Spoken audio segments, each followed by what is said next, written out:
একটা সময় বিএনপির ছায়াতলে ছিল বাংলাদেশ জামাত ইসলামী। আসন ভাগাভাগিতে ২০ থেকে ৩০টি পেলেই খুশি হতো দলটি। অভ্যুত্থানের পর বদলে গেছে সেই প্রেক্ষাপট। জামাত নির্ধারণ করছে কিভাবে কাদের নিয়ে নির্বাচনে যাবে তারা, যা বিএনপির জন্য রীতিমতো আতঙ্কে পরিণত হয়েছে। শুধু তাই নয়, ফেব্রুয়ারির বহুল আলোচিত নির্বাচনকে কেন্দ্র করে বিএনপিকে চমকে দিতে যাচ্ছে জামাত, এমনটাই মনে করছেন অনেকে।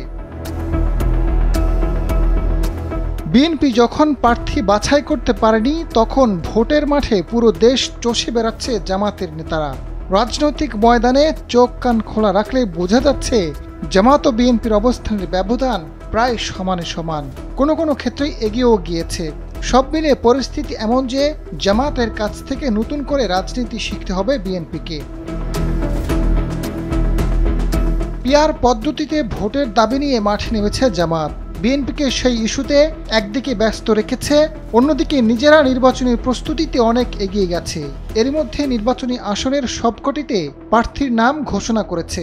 ব্যানার, পোস্টার ও ঝুলছে রাজধানী সহ সারা দেশে। ঘোষিত প্রার্থীর পক্ষে প্রচারণা চালাচ্ছে স্থানীয় নেতাকর্মীরা। এবার প্রার্থী নির্বাচনে নীতি বদল করেছে জামাত। প্রবীণদের পাশাপাশি তরুণ নেতাদের প্রাধান্য দেওয়া হয়েছে। তবে সাংগঠনিক শৃঙ্খলার এমন চিত্র বিএনপিতে দেখা যায়নি। উল্টো দলটির মনোনয়ন চূড়ান্ত করার আগেই সংঘাতের খবর পাওয়া যাচ্ছে। দলীয় সূত্রের হিসাব অনুযায়ী ৭,০০০-এর বেশি নেতাকর্মীর বিরুদ্ধে সাংগঠনিক ব্যবস্থা নেওয়া হয়েছে। অভ্যন্তরীণ সহিংসতায় ৫৮ জনের প্রাণ গেছে বলে জানিয়েছে মানবাধিকার সংস্থা আইন ও সালিশ কেন্দ্র।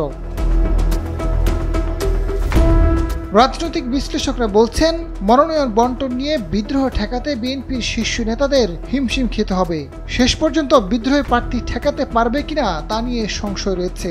তবে জামাতের সাংগঠনিক শৃঙ্খলা, মাঠ পর্যায়ের কর্মতৎপরতা এবং নতুন প্রজন্মের নেতৃত্ব তৈরির কৌশলে অনেক দূর এগিয়ে গেছে দলটি। দিন যত যাচ্ছে পিছিয়ে পড়ছে বিএনপি। এই অবস্থা চলতে থাকলে ফেব্রুয়ারিতে বিএনপিকে চমকে দেবে জামাত, এমনটাই মত বিশ্লেষকদের।